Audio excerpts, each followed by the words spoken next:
If you plan on leaving your job, here are 3 things to think about before you give notice to your employer. My name is Craig Levy. I'm an employment law attorney.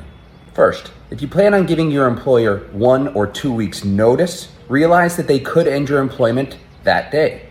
If you are an at-will employee and do not have a contract that specifies that you need to give 1 or 2 weeks notice, the company could end your employment on the same day you give notice. So if you do decide to give your employer notice, be prepared.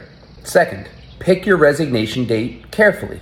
If the company owes you money or a big commission or there's a bonus coming up, be sure to capture all of that money before you give notice. You don't want to leave anything on the table. And as stated earlier, if you give notice and that's your final day, you don't want to regret the timing.